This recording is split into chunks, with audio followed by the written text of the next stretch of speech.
दोस्तों, इस घटना को सुनाते समय मुझे बहुत ही ज़्यादा दुख हो रहा है। एक औरत कैसे इतना ज़्यादा दरिंदा बन सकती है, उसके ऊपर कैसे हैवानियत सवार हो सकती है, जबकि एक औरत को ममता का मूरत माना जाता है। लेकिन दोस्तों, हमारे समाज में कुछ औरतें ऐसी भी होती हैं जो औरत जाति के नाम पर ही कलंक होती हैं।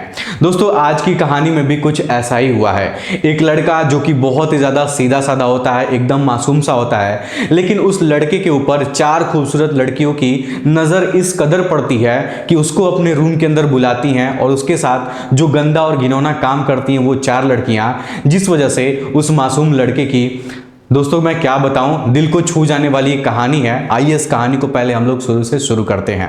दोस्तों, ये कहानी उत्तर प्रदेश के जिला देवरिया की है। दोस्तों, देवरिया के एक छोटे से गांव में एक परिवार में चार लोग रहते हैं, जिसमें से एक लड़का जिसका नाम रोहित होता है और उसके माता पिता और रोहित का एक छोटा भाई भी होता है। दोस्तों, ये लोग बहुत ही गरीब परिवार के रहने वाले होते हैं। जो रोहित था वो पढ़ने लिखने में बहुत ज़्यादा अच्छा था, लेकिन गरीबी के चलते उसकी पढ़ाई अच्छे से नहीं हो पा रही थी। और आप लोग तो जानते हैं कि आजकल जिस समाज में हम लोग जीते हैं, जिसके पास ज्यादा पैसा होगा वही अच्छे से पढ़ाई कर पाएगा। दोस्तों, रोहित अभी अपने 10th क्लास में पढ़ाई कर रहा था, तभी वो अपने गांव के एक लड़के से जुड़ता है जो कि एक डांस प्रोग्राम में काम करता था, और उस ग्रुप के साथ जुड़ जाता है। और वो भी उसके साथ, रोहित भी कभी कभी डांस शो करने के लिए जाने लगता है, जिसके चलते उसको कुछ पैसे भी मिलते थे। अब रोहित सोचने लगता है कि डांस करने से उसको कुछ पैसे मिलते हैं तो इससे उसके परिवार की जिंदगी कुछ बदल सकती है, कुछ खर्चा चल सकता है, उन लोगों की गरीबी कुछ दूर हो सकती है। इसलिए रोहित फैसला करता है कि जब भी उसे मौका मिलेगा तब वो डांस ग्रुप के साथ जुड़कर स्टेज शो करने के लिए जाएगा। दोस्तों, रोहित के जो पापा थे वो बहुत ही बीमार रहा करते थे और इस वजह से उसके घर में पैसों की आमदनी बहुत कम होती थी। दोस्तों, रोहित कई महीनों तक डांस ग्रुप के साथ जुड़कर स्टेज शो करता है और कुछ पैसे कमा लेता है। एक दिन उसके मन में एक आइडिया आता है कि मैं दूसरों का काम कर रहा हूं, इससे तो अच्छा है कि मैं अपना काम करता तो मुझे अच्छा खासा पैसा मिल जाता। दोस्तों, रोहित अब धीरे धीरे अपना डांस ग्रुप खोलने के लिए सोचने लगता है। कुछ महीनों तक काम करने के बाद रोहित के पास कुछ पैसे इकट्ठा हो जाते हैं, तो वो उस पैसे से बहुत बड़ा डीजे खरीदता है। उसके बाद छोटे मोटे प्रोग्राम उसको मिल जाते थे तो वो अकेले उस प्रोग्राम को करने लगता था। और जिन लोगों से वो मिलता था उनसे वो बताता भी था कि अगर आप लोग को कोई बर्थडे पार्टी हो, आपके घर में कोई फंक्शन हो, तो आप लोग हमसे बोल सकते हैं, हमारे पास डीजे है, मुझसे आप लोग संपर्क करेंगे तो कम पैसे में मैं आप लोग को डीजे प्रोवाइड कर दूंगा। और दोस्तों, रोहित इतना ही नहीं कहता है, उन लोगों से यह भी कहता था कि अगर डांस करवाने के लिए आप लोग को खूबसूरत लड़कियों की जरूरत होगी तो उसकी भी व्यवस्था मैं कर सकता हूं। धीरे धीरे दोस्तों, रोहित का जो बिजनेस था वो गांव से उठकर अब शहर तक फैल चुका था और शहर के लोग भी उसको जानने लगे थे। दोस्तों, एक बार देवरिया जिले में ही रोहित डांस प्रोग्राम करने के लिए गया था। वहां पर उसकी मुलाकात एक डांसर औरत से होती है जिसका नाम विनीता होता है। दोस्तों, विनीता मध्य प्रदेश की रहने वाली थी और वहां से वो यूपी में आई थी डांस करने के लिए। जहां भी उसको कार्यक्रम मिलता था वहां पर वो जाती थी, डांस करती थी और अपना पैसा कमाती थी। दोस्तों, विनीता की मुलाकात जब रोहित से होती है, क्योंकि दोस्तों रोहित वहां पर अपना डीजे लेकर गया था बजाने के लिए। दोस्तों, रोहित जो था वो बहुत ही एक अच्छा लड़का था और व्यवहारों का भी बहुत अच्छा था, इसलिए विनीता उसको देखकर उससे बातचीत करने के लिए कोशिश करने लगती है। विनीता रोहित से कहती है कि अगर तुम्हें डांसर लड़कियों की जरूरत होगी तो तुम हमें बताना, हम उसकी व्यवस्था कर देंगे, लेकिन एक शर्त है कि उसके बदले हमको कुछ कमीशन चाहिए। जब ये बात रोहित सुनता है तो वो सोचता है कि ये तो बहुत अच्छा समय है, क्योंकि ज्यादातर पार्टियों में लोग खूबसूरत लड़कियों को ढूंढते हैं और उनका डिमांड भी ज्यादा होता है और उनका पैसा भी ज्यादा मिलता है। तो रोहित को लगा कि ये एक अच्छा ऑप्शन हो सकता है। जब भी उसको किसी प्रोग्राम में जाना होगा, अच्छी लड़कियों की डिमांड होगी तो वो विनीता को बता देगा और विनीता उसके लिए लड़कियों का इंतजाम कर देगी। उसके बाद दोस्तों, रोहित विनीता से बातचीत कर लेता है और बातचीत करने के बाद कहता है कि ठीक है, जब भी हमें जरूरत पड़ेगी खूबसूरत लड़कियों की तो मैं आपको फोन करके बताऊंगा, आप हमें वो लड़कियों को प्रोवाइड कर देना। उसके बाद दोस्तों, सुबह हो जाती है, रोहित अपने घर चला आता है और जो विनीता थी वो अपने दूसरे प्रोग्राम पर चली जाती है। दोस्तों, कुछ दिनों बाद रोहित विनीता को ऐसे ही बातचीत करने के लिए फोन करता है और कहता है कि छपरा में मुझे एक प्रोग्राम मिला है जो बहुत बड़ा प्रोग्राम है और मुझे वहां पर डांस करने के लिए खूबसूरत लड़कियों की जरूरत है। तुम अगर लड़कियों को भेज सकती हो तो मैं तुम्हें एक अच्छा खासा पैसा दूंगा कमीशन के नाम पर। तब विनीता कहती है कि ठीक है, क्योंकि विनीता को भी कमीशन चाहिए होता है। उसके बाद विनीता मध्य प्रदेश से चार खूबसूरत लड़कियों को रोहित के पास भेज देती है। रोहित उन लड़कियों को रिसीव करता है और रिसीव करने के बाद एक किराए का रूम लेता है और वहां पर उन चारों लड़कियों को रख देता है। उनके खाने पीने का व्यवस्था भी करता है। अगले दिन सुबह में रोहित उन लड़कियों को लेकर छपरा पहुंच जाता है जहां पर उसका डांस प्रोग्राम होना था। दोस्तों वहां पर प्रोग्राम की बुकिंग का पैसा तो मिलता ही था, लेकिन वहां पर लड़कियों को इनाम पे अच्छा खासा पैसा भी मिल जाता था।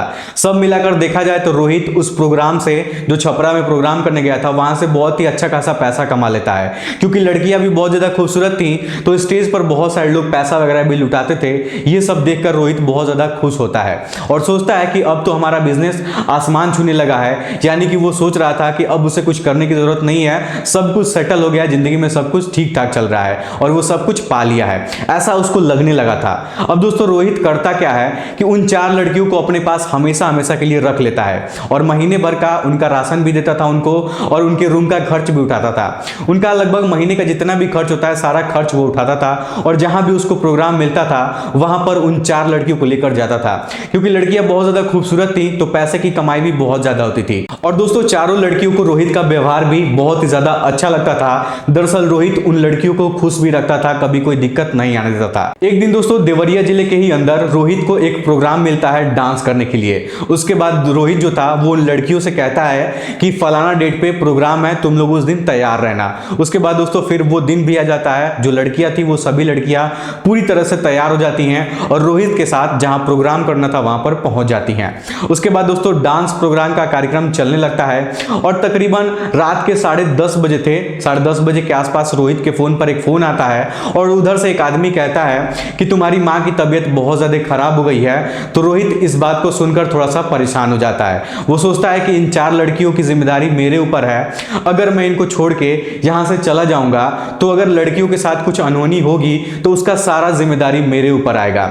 यही सब सोच के दोस्तों वो रोहित थोड़ा सा परेशान भी था, लेकिन उधर मां की तबीयत खराब थी तो वो अपने घर भी जाना चाहता था। ये सब सोच के रोहित बहुत ज्यादा परेशान हो जाता है। तभी रोहित अपने दोस्त को फोन करता है। दरअसल उसके दोस्त का नाम सूरज होता है और कहता है सूरज से कि सूरज, हमारे मम्मी का तबीयत खराब है और यहाँ पर प्रोग्राम चल रहा है। मैं चाहता हूं कि अगर तुम यहाँ पर आ जाओगे तो मैं घर चला जाऊंगा और तुम्हें कुछ नहीं करना है, बस यहाँ पे आके लड़कियों को देखभाल करना है। जैसे ही प्रोग्राम खत्म होगा वैसे तुम क्या करना है कि रूम पर इन लोगों को ले जाके छोड़ देना, तब तक मैं अपनी माँ का इलाज करा लूंगा। उसके बाद दोस्तों आधे घंटे बाद ही सूरज तुरंत वहां जहां प्रोग्राम हो रहा था वहां पहुंच जाता है। वहां पर पहुंचने के बाद रोहित उसको सारा काम समझा देता है और समझाने के बाद वहां से अपने घर चला जाता है माँ का इलाज करने।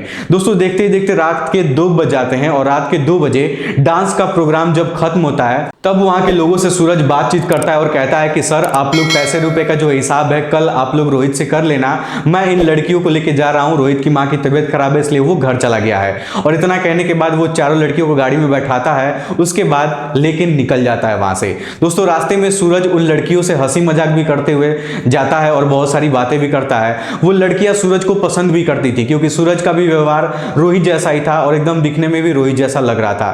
दोस्तों रात के 3 बजे के आसपास वो लोग रूम पर पहुंचते हैं तो सूरज उन लड़कियों को रूम पर छोड़ देता है और कहता है कि आप लोग आराम करिए, थकी होंगी और मैं अपने घर जा रहा हूं। तभी दोस्तों उनमें से एक लड़की कहती है कि इतनी रात को तुम घर कहां जाओगे, तुम भी थके हो और हम लोग भी डांस करके थके हैं, तो क्यों ना आप आज रात 2-3 घंटे की बात है, यहां पर तुम सो जाओ और जैसे ही सुबह होगी तुम यहां से चले जाना। तो सूरज सोचता है कि बात तो सही है, 2-3 घंटे की बात है, बस थोड़ा सा आराम कर लूंगा, जैसे ही सुबह होगी तो निकल जाऊंगा। लेकिन दोस्तों जिस रूम में वो चारों लड़कियां रहा करती थी वो रूम जो था वो बहुत ही छोटा सा था और रूम के अंदर केवल एक बेड था और बेड पे वो चारों लड़कियां सोती थी। दोस्तों फरवरी का महीना था, हल्की हल्की ठंडी लग रही थी तो जमीन पर सूरज तो सो नहीं सकता था, इसलिए वो लड़कियां कहती हैं कि तुम भी 1-2 घंटे की बात है, आ जाओ बेड पे और साइड में तुम भी सो जाओ, हम लोग भी सो जाते हैं। दोस्तों इतना सब सुनने के बाद जो सूरज था वो चारों लड़कियों के साथ बेड पर किसी तरह से एडजस्ट करके सो जाता है। दोस्तों वो लड़कियां बहुत ज्यादा डांस करने की वजह से थकी हुई थी तो वो लोग भी बेड पर लेटते ही सो जाती हैं। लेकिन दोस्तों सूरज को नींद नहीं आ रही थी, इधर उधर करवटें बदल रहा था, लेकिन कुछ देर बाद वो भी सो जाता है। दोस्तों जब सूरज सो जाता है तो उन 4 लड़कियों में से एक लड़की की नींद खुलती है और वो सूरज के पास वाली एकदम बगल में ही चिपक के सोई थी। दरअसल उस लड़की का नाम अनामिका होता है। वो सूरज के ठीक बगल में सोई थी। अनामिका सूरज के शरीर पर हाथ वगैरह फेरने लगती है, लेकिन सूरज उसका हाथ हटा देता है, लेकिन फिर भी वो उसके साथ शरीर पर ऐसे ही हाथ फेरने लगती है। देखते ही देखते जो अनामिका थी वो सूरज के साथ संबंध बनाने लगती है। लेकिन दोस्तों अनामिका सूरज के साथ अभी संबंध बना ही रही थी तभी एक लड़की की नींद और खुल जाती है जब वो लड़की देखती है कि अनामिका सूरज के साथ ऐसी हरकतें कर रही हैं तो वो भी ये सब करने के लिए तैयार हो जाती है। अब दोस्तों अनामिका और उस लड़की जो थी दोनों लोग मिलके सूरज के साथ संबंध बनाते हैं। जैसे ही ये दोनों लड़कियां उसके साथ संबंध बनाकर हटती हैं तब तक दोनों लड़कियां और जग जाती हैं और वो भी कहने लगती कि सूरज जब तुम उन दोनों के साथ किए हो तो हमारे साथ भी करो, हम लोग का भी बहुत ज्यादा मन हो रहा है। लेकिन दोस्तों जो सूरज था वो बहुत ज्यादा थक चुका था, अब उसके अंदर उतनी जान नहीं थी कि वो उन लड़कियों के साथ भी संबंध बना पाए। अब दोस्तों वो लड़कियां करती क्या है कि रूम के अंदर जाती हैं और वहां से कुछ दवाई की गोलियां, शक्तिवर्धक गोलियां लेकर आती हैं और सूरज को खिला देती हैं ताकि सूरज का मन और भी बने करने के लिए और उन लोगों को संतुष्ट कर पाए।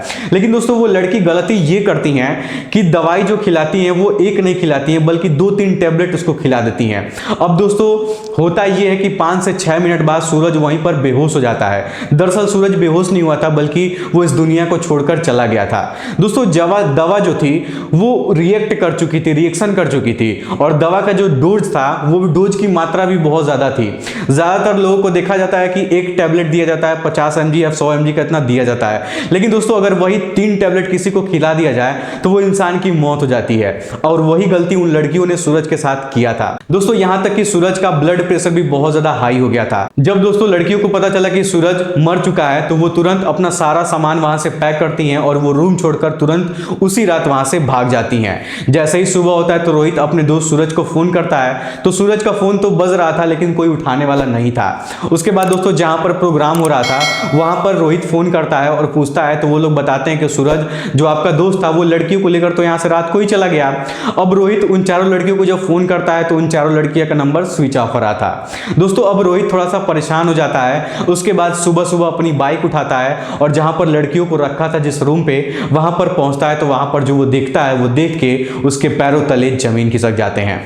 दोस्तों रोहित देखता है कि सूरज बिना कपड़ों के उस रूम के अंदर पड़ा था और ये सब देखकर वो चिल्लाने लगता है। तो जितने भी उस रूम के आसपास के लोग थे सभी लोग वह उसकी चिल्लाहट सुनकर वहां पे इकट्ठा हो जाते हैं। कुछ लोग पुलिस को भी फोन कर देते हैं, तब तक पुलिस भी वहां पर आ जाती है और सूरज की हालत देखकर वो सब लोग हैरान हो जाते हैं। वहां जितने भी लोग थे वो सब लोग देख के समझ चुके थे कि सूरज बिना कपड़ों के पड़ा हुआ है तो उसके साथ क्या हुआ होगा। उसके बाद दोस्तों सूरज की बॉडी को पोस्टमार्टम के लिए भिजवा दिया जाता है। जब रोहित से पुलिस प्रशासन के लोग पूछते हैं तो वो बता देता है कि मेरी माँ की तबीयत खराब थी, ऐसे ऐसे हुआ, फिर हम घर चले आए और उसके बाद मेरा दोस्त लेके आया, फिर उसके बाद ये सब कांड हो गया है। और उसके बाद जब मैं लड़कियों को फोन कर रहा हूं तो लड़कियों का फोन भी स्विच ऑफ आ रहा है। उसके बाद दोस्तों पुलिस प्रशासन के जो लोग थे उन लड़कियों के फोन नंबर का CTR निकालते हैं और उनका लोकेशन पता करते हैं तो पता चलता है कि वो लड़कियां अभी भी देवरिया जिले के अंतर्गत कहीं छिपी हुई थी। उसके बाद तुरंत पुलिस छापा मारती है और छापा मारने के बाद उन चारों लड़कियों को गिरफ्तार कर लेती है। उसके बाद चारों लड़कियां अपना गुनाह कबूल करती हैं और पुलिस प्रशासन के सामने सब कुछ बता देती हैं जो उस रात को उन्होंने किया था।